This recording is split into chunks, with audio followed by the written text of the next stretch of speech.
अपरिहार्य कारणांमुळे एखादा व्यक्ती मरण पावला, परंतु मृत्यूनंतर त्याची सगळी अंत्यविधीची तयारी वगैरे उरकलेली असेल आणि तो व्यक्ती जर त्या तिरडीवरून उठून स्वतःच्या पायाने चालत घरी आलाय, असं कोणी तुम्हाला बोललं तर तुम्हाला खरं वाटेल का?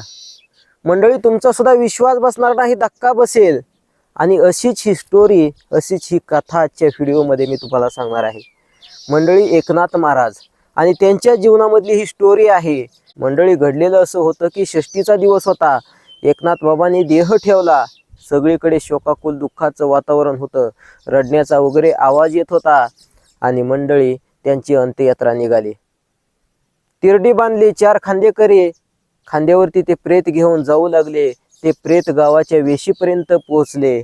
मंडळी, समोर एक महिला आपल्या एका मुलीला सोबत घेऊन निघालेली होती.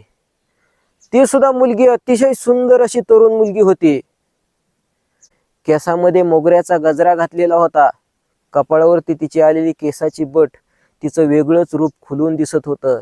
मंडळी, अगदी नटून सजून ती मुलगी नेमकी निघाली कुठे असेल तर लग्नानंतर ती मुलगी पहिल्यांदाच तिच्या सासरी नांदायला निघालेली होती आणि तिची आई तिला सासरीत सोडवायला निघालेली होती. परंतु घडलं असं की त्या मायलेकी थांबल्या. त्या आईनं त्या मुलीचा हात हातामध्ये धरला आणि थोडंसं बाजूला खेचलं, बाजूला ओढलं आणि मनातल्या मनामध्ये पुटपुटली की या मुर्द्याला बरं आजच मरायचं होतं. आज माझं लेकरू एवढं नटून धजून नांदायला निघाले आणि हा नेमका आज कसा मुर्दा आडवा आला. मंडळी, झालं एवढंच ती त्या मुलीची आई पुटपुटली. आणि इकडं मात्र त्या 4 खांदेकऱ्यांच्या खांद्यावरती असणारे ते शांतीब्रह्म एकनाथ महाराज तडकन उठून बसले. बघा मंडळी, मरण पावलेला माणूस उठून बसलाय. तुमचा सुद्धा विश्वास बसणार नाही.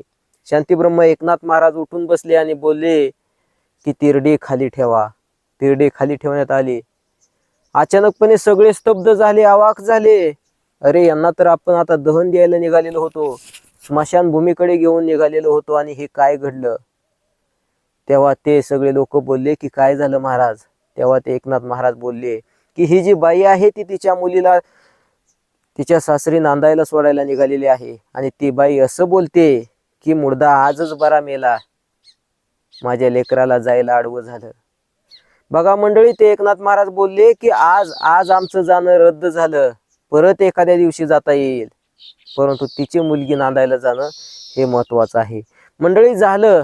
एकनाथ महाराज तिरडीवरून उठले आणि तड तड तड पायी चालत स्वतःच्या घरी निघून गेले. हा झाला एक मुद्दा. एकदा नाही मंडळी, 2 वेळा असाच प्रसंग घडला. नंतर काही दिवसानंतर मात्र असा एक प्रसंग घडलेला होता की एकनाथ महाराजांनी देह ठेवला आणि परत त्यांना स्मशानभूमीकडे सगळेजण घेऊन जाऊ लागले. त्यांची अंघोळ वगैरे सगळं काही झालेलं होतं. प्रेताला अंघोळ वगैरे घातली, सगळेजण घेऊन निघाले. तो देह तिरडीवरती ठेवण्यात आला आणि मंडळी, परत जात असताना ते 4 खांदेकरी त्याच्यामधले 2 जण एकमेकांसोबत बोलू लागले की काय हो, अख्ख्या हयातीत हे एकनाथ बाबा फार मोठे ज्ञानी म्हणून जगले, फार मोठे आध्यात्मिक अगदी पंडितासारखे जगले, स्वतःला पंडित म्हणून घेत होते, परंतु शेवटी हे जात असताना यांचं ओझं आमच्याच खांद्यावरती. हे किती एवढे मोठे विद्वान होते, परंतु यांचं ओझं मात्र आमच्याच खांद्यावरती. शेवटी आमच्याच खांद्यावरून यांना जावं लागतंय, असे एकमेकांमध्ये बोलू लागले. मंडळी, हे शब्द पोहोचले त्या तिरडीवरती झोपलेल्या त्या एकनाथ महाराजांपर्यंत. ते तडकन उठले आणि बोलले की तिरडी खाली ठेवा पंत, तिरडी खाली ठेवा. एकनाथ महाराज उठले. लोक बोलले की बाबा काय झालं, आता काय झालं? तेव्हा ते बोलले की या खांदेकऱ्यांचं मत असं आहे की हे आयुष्यभर एवढे पंडित म्हणून जगले, प्रत्यक्षात तो विटेवरचा मालक, जगाचा मालक पांडुरंग यांच्याशी बोलत होता. अध्यात्मातले हे फार मोठे ज्ञानी पंडित, परंतु जाताना यांचं ओझं आमच्याच खांद्यावरती आहे, असं या खांदेकऱ्यांचं मत आहे. आणि माझी ही इच्छा नाही की माझं सरते शेवटी ओझं कोणाच्या खांद्यावरती द्यावं, त्याच्यामुळं मी माझं ओझं कोणाच्या खांद्यावरती देणार नाही. झालं मंडळी, ते एकनाथ महाराज परत तडतड चालत घरी गेले. तोही दिवस षष्टीचाच होता. मंडळी, सगळं काही झालं. आता अजून ज्या दिवशी एकनाथ महाराजांनी समाधी घेतली किंवा देह ज्या दिवशी ठेवला तो पण दिवस होता षष्टीचा. आणि त्या दिवशी मात्र सगळेजण लोक गोळा झालेले होते आणि एकनाथ महाराज सगळ्यांना बोलले की आता मी माझं ओझं कुणाच्याही खांद्यावरती देणार नाही.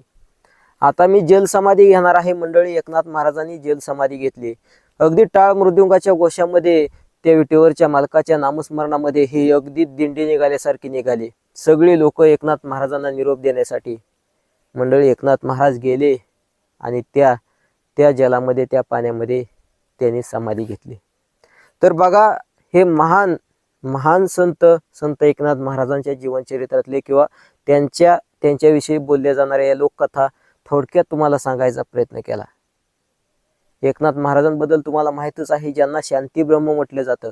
कुणी कितीही त्रास देऊ द्या, एकनाथ महाराजांकडून तोच संदेश आपल्याला भेटतोय की कुणी काहीही त्रास देऊ द्या, कुणी टिंगल टवाळकी करू द्या, कुणी काही करू द्या, आपण मात्र आपल्या नियमात जगायचं, आपण आपलं शांततेत राहायचं. फार मोठ्या शांततेचा संदेश त्यांनी दिला. होय मंडळी, फार मोठा शांततेचा संदेश त्यांनी दिला.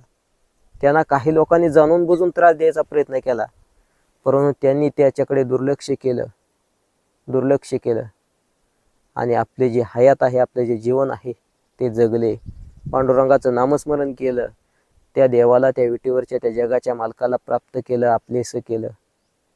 हे मात्र एकदम सत्य. तर चला मंडळी, हाच एक शांतीब्रह्म एकनाथ महाराजांचा प्रसंग तुम्हाला सांगायचा प्रयत्न केला. प्रसंग कसा वाटला नक्कीच मला कमेंट करून सांगा.